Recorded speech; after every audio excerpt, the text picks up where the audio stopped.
2025년 시작한 지가 엊그제 같은데 벌써 한 해가 다 지나고 추수할 때가 되었습니다.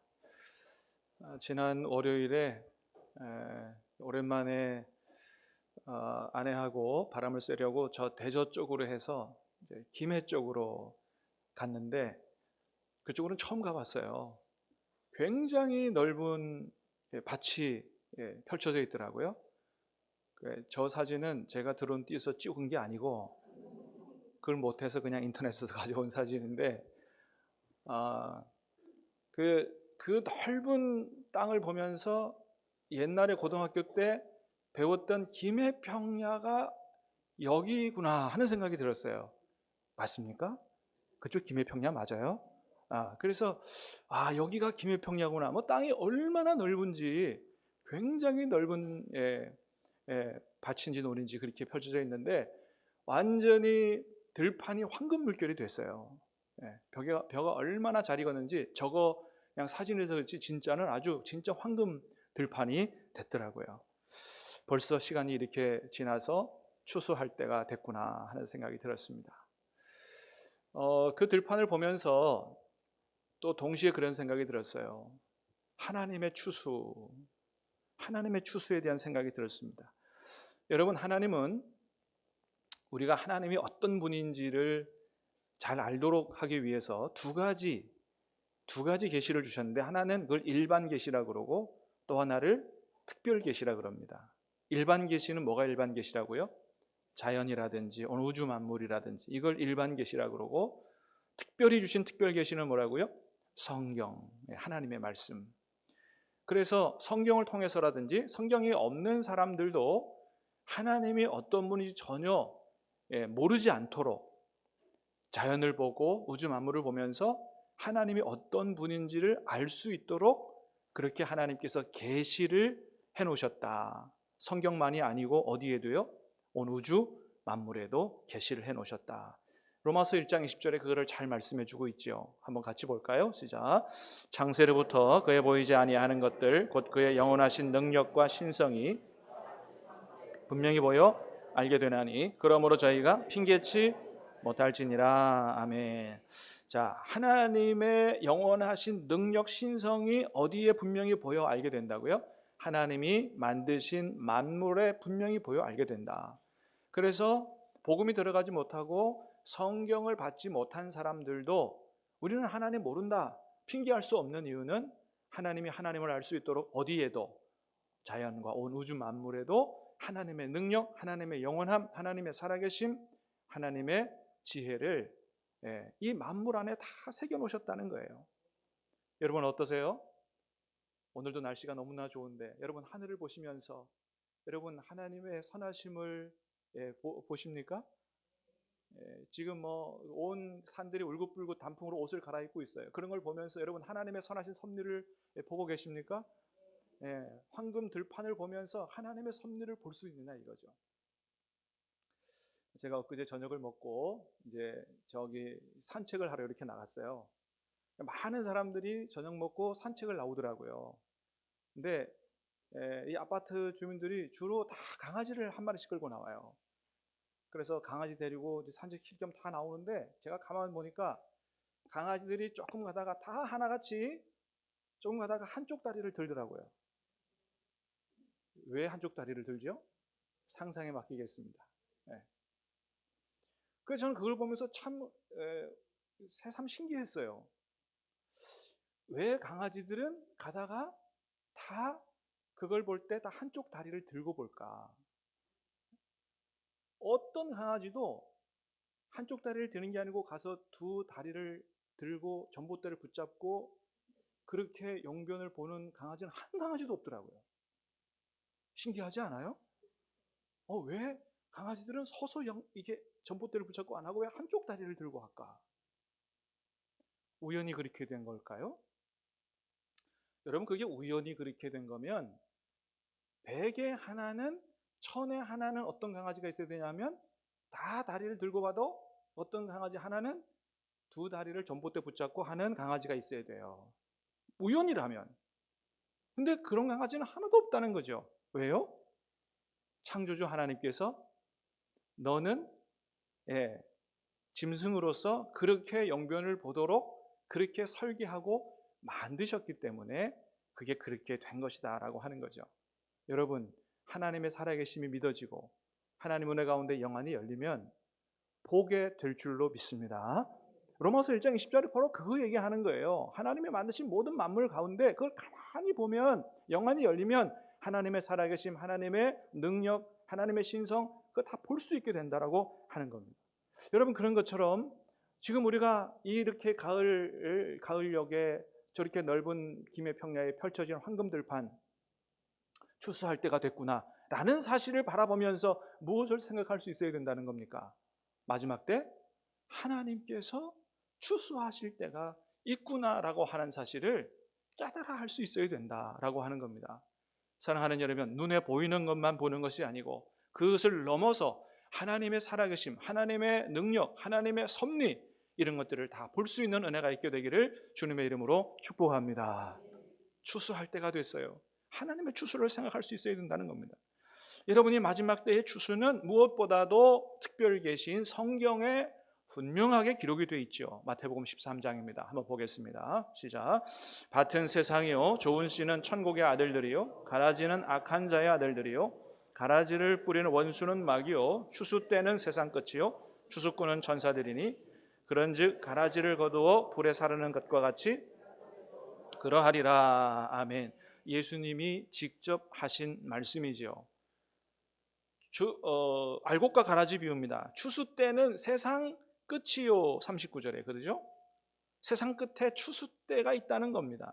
그 추수 때에는 알곡은 걷어서 천국 곳간에 들여보내고 가라지는 거두어 불에 사르는 것 같이 세상 끝에도 그럴 때가 올 것이라고 예수님이 말씀하셨어요. 마태복음 13장에 다른 비유도 있습니다. 한번 보겠습니다. 시작. 또 천국은 마치 바다에 치고 각종 물고기를 모으는 그물과 같으니 그물에 가득함에 물가로 끌어내고 앉아서 좋은 것은 그릇에 담고 못된 것은 내버리느니라. 세상 끝에도 이러하리라. 천사들이 와서 의인 중에서 악인을 갈라내어 풀무불에 던져 넣으리니 거기서 울며 이를 갈리라. 그 방금 본 비유는 알곡과 가라지 비유인데 요거는 그물 비유입니다. 그죠? 예. 천국은 마치 어부와 같다는 거예요. 그물을 탁 쳐서 그물에 걸린 모든 물고기를 배 위로 끌어올리는 어부와 같다. 그런데 그물에 걸린 모든 물고기를 다 집으로 가져가느냐? 그렇지 않다는 겁니다. 그 중에서 좋은 것은 따로 모으고 나쁜 것은 다시 내버리는 2차 걸러짐이 있을 거라는 거예요. 이게 세상 끝에 일어날 일이다. 그래서 알곡과 가라지 비유는 세상에서의 구분이라고 한다면 그물 비유는 교회 안에 1차적으로 들어온 사람들 가운데서의 구분이라는 거예요. 그물을 던져서 일단 걸려서 다 들어왔어요. 교회 안에 들어왔어요. 교회를 다녀요. 그렇다고 다 천국 곳간에 들어가느냐? 그렇지 않다는 겁니다. 그래서 알곡과 가라지 비유하고 그물 비유는 다른 교훈을 주고 있는 거예요. 교회에 들어와서 교회 다닌다고 다 천국 가는 게 아니라 좋은 물고기가 천국에 들어가고 그렇지 않은 물고기는 다시 걸러지는 그 걸러짐이 있을 것이라고 하는 겁니다. 여러분, 그래서 우리가 교회에 다닌다고 해서 나는 구원받았다 섣불리 확신을 가져서는 안 된다는 겁니다. 정말 내가 예수님을 제대로 믿고 있는지를 예수님 앞에서 확실하게 해야 한다는 거예요. 여러분, 그래서 마태복음 21장에 뭐라고 하세요? 시작. 나더러 주여 주여 하는 자마다 나 천국에 들어갈 것이 아니요 다만 하늘에 계신 내 아버지의 뜻대로 행하는 자라야 들어가리라. 주여 주여 하는 자마다 나 천국에 들어갈 게 아니라고 주님이 분명히 말씀하세요. 자, 요한계시록에 가보면 마지막 때의 모습을 더 분명하게 보여주고 있습니다. 14장입니다. 시작. 또 다른 천사가 성전으로부터 나와 구름 위에 앉은 이를 향하여 큰 음성으로 외쳐 이르되 당신의 낫을 휘둘러 거두소서 땅의 곡식이 다 익어 거둘 때가 이르렀음이니이다 하니 구름 위에 앉으신 이가 낫을 땅에 휘두르매 땅의 곡식이 거두어지니라. 먼저는 알곡을 거두어 추수하는 주님의 모습을 보여줍니다. 그 다음에는 어떤 모습 보여주느냐? 심판하시는 모습을 보여줘요. 19절입니다. 시작. 천사가 낫을 땅에 휘둘러 땅에 포도를 거두어 하나님의 진노의 큰 포도주의 틀에 던지니 그 틀이 밟히니 틀에서 피가 나서 말 굴레까지 닿고 1600 스타디온에 퍼졌더라. 마지막 악인에 대한 심판을 포도의 추수에 비해서 그 피가 그렇게 멀리 튀었다고 말합니다. 여러분, 그렇습니다. 이렇게 하나님은 성경을 통해서 마지막 때는 어떤 때라고 말씀하세요? 추수하는 때라고 말씀하세요. 어떤 사람들이 천국 국간에 들어간다고요? 알곡 신자가 천국에 들어가고 가라지 신자는 버려지게 된다고 말씀합니다. 여러분, 우리가 이 하나님의 말씀을 절대로 가벼이 들어서는 안 된다는 거예요. 이건 무슨 누구 유명인사의 말이 아니에요. 무슨 경구가 아니에요. 누구의 말씀이에요? 온 천하의 주인이시고 모든 인생의 생사화복을 주관하시는 하나님의 말씀이다. 주님의 말씀이다. 여러분, 하나님이 친히 하신 말씀이니 말씀이 반드시 이루어지게 될 줄로 믿습니다. 그래서 우리가 이 말씀을 정말 두렵고 떨리는 마음으로 받아야 된다고 하는 거예요. 그리고 내가 정말 하나님 앞에서 알곡 신자인지 무늬만 그럴듯한 가라지 신자인지 우리가 오늘 하나님 앞에서 나 자신을 아주 확실하게 돌아봐야 한다라고 하는 겁니다. 여러분, 우리가 예수님 믿으면서 내가 예수님 안에서 구원받았다라고 구원의 확신을 가지고 살아가는 건 대단히 중요합니다. 그런데 정말 참 믿음, 성경에서 말하는 참 믿음을 갖지도 않은 상태에서 구원의 확신을 갖는 것은 그것만큼 위험한 것이 없고 그것만큼 어리석은 것이 없다는 거예요. 그건 마치 내가 나 자신을 천국에 들어가지 못하도록 나 스스로가 가로막고 있는 것과 같은 굉장히 위험한 일이다라고 하는 것입니다. 그래서 우리가 예수님 안에서 구원의 확신을 갖는 것만큼이나 중요한 게 뭐냐? 나는 정말 하나님 앞에서 하나님이 인정하시는 참된 믿음을 가지고 있는가? 나는 정말 예수님을 제대로 믿고 있는가? 이것을 자주자주 돌아보는 자세를 갖는 것이 대단히 중요한 것이다 라고 하는 겁니다. 여러분, 예수님 이후로 하나님을 가장 잘 믿은 사람이 있다면 사도 바울이라고 해도 아마 틀리지 않을 겁니다. 근데 그 사도 바울도, 그렇게 위대한 믿음의 사람 사도 바울도 어떤 자세를 가지고 살았느냐? 늘 자신을 돌아보는, 버림을 당할까 두려워하는 그런 마음을 가지고 살았다는 걸 보게 돼요. 여러분, 빌립보서 3장 말씀을 한번 보겠습니다. 시작. 내가 이미 얻었다 함도 아니요 온전히 이루었다 함도 아니라 오직 내가 그리스도 예수께 잡힌 바 된 그것을 잡으려고 달려가노라. 형제들아, 나는 아직 내가 잡은 줄로 여기지 아니하고 오직 한 일, 즉 뒤에 있는 것을 잃어버리고 앞에 있는 것을 잡으려고 폿대를 향하여 그리스도 예수 안에서 하나님이 위에서 부르신 부름의 상을 위하여 달려가노라. 아멘. 사도 바울은 자기가 어떻게 하나님을 섬기는지 고백했어요. 나는 뒤에 있는 한 일, 내가 잘한 일, 잘 믿은 거 다 기억하지 않는다는 거예요. 오로지 그날에 하나님이 내게 주시는 그 상, 그 표대, 그것을 얻기까지는 조금도 해이해지지 않고 긴장을 놓치지 않고 그렇게 앞날에 부르신 그 상을 위하여 달려간다고 이야기합니다. 완성된 구원에 이를 때까지 나는 긴장을 늦추지 않겠다는 거예요. 그래서 고린도전서 9장에 보니까 이런 얘기도 합니다. 고린도전서 9장입니다. 시작. 그러므로 나는 다름질하기를 향방 없는 것 같이 아니하고 싸우기를 허공을 치는 것 같이 아니하며 내가 내 몸을 쳐 복종하게 함은 내가 남에게 전파한 후에 자신이 도리어 버림을 당할까 두려워함이라. 내가 남에게 복음 전하고 전도하고 나서 내가 혹시나 버림을 당하지 않을까 두려워해서 언제나 내 몸을 쳐서 말씀에 복종하게 하는, 어떻게든지 하나님 말씀에 순종해 살려고 하는 그런 삶을 그렇게 경주하고 있다고 얘기해요. 여러분, 바울이 믿음이 없어서 그렇게 했어요? 나는 구원받지 못할 수도 있다. 나는 혹시 이렇게 그게 흔들려가지고 이런 고백을 했겠어요? 그렇지 않죠. 예수님 안에 구원을 확신하지만 늘 자신을 돌아보는 그런 믿음을 가지고 살았다는 겁니다. 그래서 고린도 교회 성도들에게도 오늘 우리에게도 강력하게 권면합니다. 고린도후서 13장입니다. 시작. 너희는 믿음 안에 있는가? 너희 자신을 시험하고 너희 자신을 확증하라. 너희 안에 계시는 주를 너희가 스스로 알지 못하느냐? 그렇지 않으면 너희는 버림받은 자니라. 아멘. 너희가 믿음 안에 있는가? 너희 자신을 시험하고 확증하라는 거예요. 정말로 예수님이 여러분 안에 있는지 그거를 확실히 알아야 된다라고 하는 겁니다. 여러분, 오늘 말씀이 굉장히 좀 무겁죠. 오늘같이 좋은 날. 여러분, 왜 이렇게 여러분 참 듣기 좋은 감동이 되는 은혜가 되는 말씀을 안 전하고 제가 이런 말씀을 전할까요? 이것은 이 가을 추수 때가 지나가기 전에 저와 여러분이 하나님 앞에서 꼭 들어야 될 진리의 말씀이요, 생명의 말씀이기 때문에 그렇습니다. 그렇습니다. 사랑하는 여러분, 다시 한번 축복합니다. 온 세상이 추수를 하고 있는 이때 마지막 하나님의 추수를 생각할 수 있는 그런 은혜와 축복이 있게 되기를 주님의 이름으로 축복합니다. 자, 그러면 내가 정말 하나님 앞에서 알곡 신자인지 아니면 가라지 신자인지 여러분 이것을 한번 생각해 보십시다.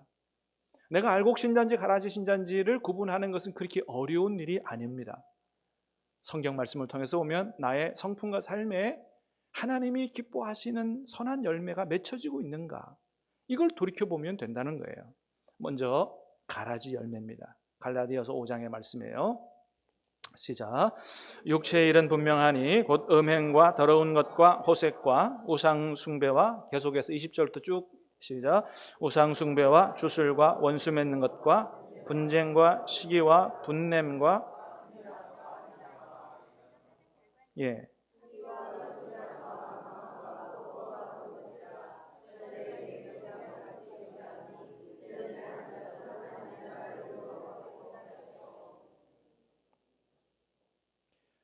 육체의 일은 분명하니 음행, 더러운 거, 호색, 우상숭배, 주술, 원수 맺는 거, 분쟁, 시기, 분냄, 당짓는 거, 분열함, 이단, 투기, 술취함, 방탕함, 이런 것만 아니고 그와 같은 것들이라. 자, 이런 일을 행하는 자는 어때요? 하나님의 나라를 유업으로 받지 못할 거다. 여기서 이런 일을 하는 자들, 그때 저 한다라고 하는 말이 어떤 뜻이냐 하면 어쩌다 한 번 하는 걸 얘기하는 게 아니고요. 어떻게 해요? 지속적으로 하다. 플라손 테스라는 말은 현재형이에요. 지속적으로 하는 거예요. 습관적으로 하는 거예요. 그래서 그 가운데 사는 거예요. 거기서 나오질 못하고 거기서 계속 사는 거예요. 이렇게 살다 보면 천국 곳간에 들어가지 못한다는 겁니다. 고린도전서 6장 9절에도 얘기해요. 시작. 불의한 자가 하나님의 나라를 유업으로 받지 못할 줄을 알지 못하느냐? 미혹을 받지 말라. 음행하는 자나 우상숭배하는 자나 간음하는 자나 탐색하는 자나 남색하는 자나 도적이나 탐욕을 부리는 자나 술 취하는 자나 모욕한 자나 속여 빼앗는 자들은 하나님의 나라를 유업으로 받지 못하리라. 어떤 사람들이 이런 열매를 맺어요? 불의한 자는 이라고 시작합니다. 불의한 자는. 어쩌다 불의를 행하는 자가 아니에요. 어떤 사람이라고요? 그 사람 자체가 불의한 사람이에요. 다시 말해서 비록 이 사람이 교회를 나왔다 할지라도 여전히 불의 가운데 있기 때문에 거듭나지 못한 거예요. 사랑하는 여러분, 예수님 안에서 거듭날 수 있기를 주님의 이름으로 축복합니다. 교회만 다녀서는 안 된다는 거예요. 예수님 안에 거듭나야 된다고 하는 겁니다. 거듭난 사람도 어쩌다가 넘어질 수 있어요. 죄 지을 수 있어요. 그걸 얘기하는 게 아니에요. 예수님을 정말 주님으로 영접하지 않았기 때문에 교회는 다니지만 주님이 전혀 그의 삶에 영향을 미치지 못하는 상태 가운데 있어요. 예수님을 다른 사람들이 하는 것처럼 주여 주여 하면서도 전혀 하나님의 뜻과는 상관없이 살아가는 사람이에요. 어떻습니까, 여러분? 여러분은 여러분의 삶에 주님이 영향력을 미치고 계십니까? 주님이 여러분 안에서 살아 역사하고 계십니까? 여러분, 그러셔야 된다는 겁니다. 자, 그렇게 되면 주님이 우리 안에서 살아 역사하시면서 우리에게 영향력을 미칠 수 있는 이런 믿음과 삶이 있다면 반드시 알곡의 열매가 맺혀지게 된다고 하는 거예요. 갈라디아서 5장 22절입니다. 시작. 오직 성령의 열매는 사랑과 희락과 화평과 오래 참음과 자비와 양선과 충성과 온유와 절제니 이 같은 것을 금지할 법이 없느니라. 이 같은 것을 어떻게 해요? 금지할 법이 없다는 거예요. 성령께서 우리 안에 역사하시고 그렇게 우리를 지배하시면 이런 열매가 반드시 맺혀진다고 하는 겁니다. 사랑하는 여러분, 성령의 지배를 받게 되기를 주님의 이름으로 축복합니다. 성령의 열매가 맺혀질 수 있게 되기를 주님의 이름으로 축복합니다. 이런 열매가 내 안에서 비록 크지 않더라도 조금이라도 이런 열매가 나타나기 시작한다면 우리 안에 누가 거하시는 게 분명하다는 거예요. 성령께서 우리 안에 거하시는 게 분명하다는 겁니다. 에베소서는 우리 안에 거하시는 그 성령이 곧 우리의 구원의 보증이라고 했어요. 여러분, 성령께서 여러분 안에 거하십니까? 이런 사람들은 구원의 확신을 가져도 좋다고 하는 겁니다. 그러나 이런 변화가 전혀 나타나지 않는다고 한다면 정말 오늘 나 자신을 한번 정신을 바짝 차리고 돌이켜봐야 된다. 나는 정말 구원받은 사람이 맞느냐는 거예요. 여러분, 예수님을 여러분의 구세주로 정말 진지하게 영접해 들으시기를 주님의 이름으로 축복합니다. 정말 진지하게 그렇게 하셔야 돼요. 예수님을 나의 구세주로 영접합니다. 주님 내 안에 들어오시옵소서. 그런 과정과 계기 없이 그냥 교회 다니서는 안 된다고 하는 거예요. 그리고 그렇게 주님을 영접해 들으신 분들은 어떻게 살아야 돼요? 시시때때로 내 안에 계신 주님을 기억하고 기도로 대화하고 교제하고 동행하며 하나님의 뜻을 따라 살려고 애를 써야 된다. 그러면 주님께서 우리 안에서 역사하시는 줄로 믿습니다. 주님이 역사하시면 반드시 그런 열매가 맺혀지게 된다고 하는 겁니다. 여러분, 오늘 주님은 우리에게 이렇게 성령의 열매를 맺어서 천국 곳간에 들어가는 알곡 신자가 되라고 우리를 초청하고 계세요. 자, 요한복음 15장입니다. 4절에서 6절입니다. 시작. 내 안에 거하라. 나도 너희 안에 거하리라. 가지가 포도나무에 붙어있지 아니하면 스스로 열매를 맺을 수 없음 같이 너희도 내 안에 있지 아니하면 그러하리라. 나는 포도나무요 너희는 가지라. 그가 내 안에 내가 그 안에 거하면 사람이 열매를 많이 맺나니 나를 떠나서는 너희가 아무것도 할 수 없음이라. 사람이 내 안에 거하지 아니하면 가지처럼 밖에 버려져 마르나니 사람들이 그것을 모아다가 불에 던져 사르느니라. 아멘. 예수님이 참 포도나무라는 겁니다. 우리는 뭐라고요? 가지라는 거예요. 우리는 포도나무, 나무가 아니고 가지이기 때문에 가지인 우리가 스스로 노력해서 하나님 원하시는 그 알곡의 열매를 맺을 방법이 전혀 없다는 겁니다. 가지가 하나님 원하시는 알곡의 열매를 맺기 위해서는 방법이 단 하나밖에 없는데 그건 뭐라고요? 예수님 안에 거하는 것이다. 예수님 안에 거하는 거다. 날마다 예수님 안에 거하고 100% 주님 안에 붙어 있는 방법 외에는 다른 방법이 없다고 주님이 말씀하십니다. 여러분, 우리는 우리 스스로가 착하게 살고 우리 스스로가 하나님 앞에 인정받는 삶을 살려고 애쓰지 말아야 돼요. 여러분, 주님 안에 거하시기를 주님의 이름으로 축복합니다. 결단할 게 있다면 내가 하려고 하는 결단이 아니고 내가 주님 안에 날마다 거해야지 하는 결단을 해야 된다고 하는 거예요. 그렇게 날마다 주님 안에 거하는 삶을 살면, 주님과의 관계가 100% 연결된 삶을 살면 주님께서 우리에게 열매를 맺을 수 있는 필요한 자양분, 지혜, 능력, 은총 다 주셔서 저절로 우리의 삶과 성품과 생각이 달라지고 열매를 맺게 된다고 하는 겁니다. 아마도 이런 말씀을 드리면 이렇게 생각하는 분이 있을지 모르겠어요. 나는 그래도 정말 예수님을 믿었고 예수님 안에 거하려고 애를 쓰는데 왜 나에게는 이런 열매가 나타나지 않느냐? 그럴 수 있습니다. 정말 예수님을 진심으로 영접했어요. 주님 안에 거하려고 애를 쓰는데 열매가 잘 맺히지 않는 분들이 있을 수 있습니다. 예. 왜 그럴까요? 그것은 주님과의 관계에 문제가 있기 때문이에요.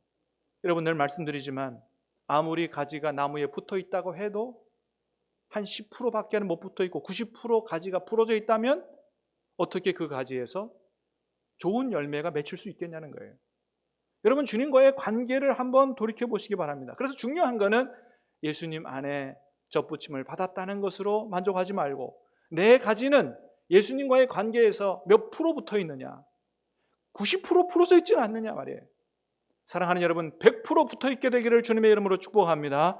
그래서 여러분, 한 주간 세상에 사시면서 한 번도 성경을 안 읽고 한 번도 기도하지 않고 살아가서는 안 된다. 주일에 한 번 나오는 것으로 만족하는 이런 생활을 해서는 안 된다. 그것은 마치 가지가 몇 프로 부러져 있는 것 같다는 거예요. 90% 부러져 있는 가지와 같다고 하는 겁니다. 여러분, 주님과의 관계에서 틈이 생기지 않게 되기를 주님의 이름으로 축복합니다. 예수님의 손을 붙잡으시되 여러분 적당히 붙잡지 마시고 여러분 꽉 붙잡으시기를 주님의 이름으로 축복합니다. 매일 말씀 묵상하세요. 기도하시기 바랍니다. 스스로가 잘 안 되면 새벽기도 나오세요. 새벽기도 나와서 말씀 듣고 기도하시길 바랍니다. 이렇게 매일매일 주님 안에 100% 붙어서 살아가면 주님께서 우리 안에 역사하셔서 우리를 알곡신자로 주님께서 만들어 가실 줄로 믿습니다. 오늘 말씀에서 그렇게 주님과의 관계가 온전하게 되면 이런 축복을 누리게 된다고, 이런 놀라운 축복을 누리게 된다고 말씀하세요. 7절입니다. 시작. 너희가 내 안에 거하고 내 말이 너희 안에 거하면 무엇이든지 원하는 대로 구하라. 그리하면 이루리라. 무엇이든지 원하는 대로 구하는 것마다 100% 기도 응답을 받는 축복을 누린다고 하는 거예요. 주님이 우리 안에 계시고 말씀이 우리 안에 거하시기 때문에 우리가 바르게 기도할 수 있고 100% 기도 응답을 받는다. 8절입니다. 시작. 너희가 열매를 많이 맺으면 내 아버지께서 영광을 받으실 것이요 너희는 내 제자가 되리라. 하나님이 영광을 받으시게 되고 우리는 진짜 주님의 제자가 되는 알곡신자가 된다. 이런 알곡신자는 나중에 추수 때 어디로 가게 돼요? 천국간으로 들어가게 되는 거예요. 사랑하는 여러분, 한 해의 마지막이 다가오고 있습니다. 세상의 마지막도 올 것입니다. 그 세상의 마지막은 하나님이 추수하는 때입니다. 추수하는 때에, 하나님의 추수 때 우리 모두가 한 사람도 빠짐없이 알곡신자가 돼서 천국 곳간으로 들어가는 축복과 영광이 있게 되기를 주님의 이름으로 축복합니다. 찬양하고 기도하겠습니다. 나의 안에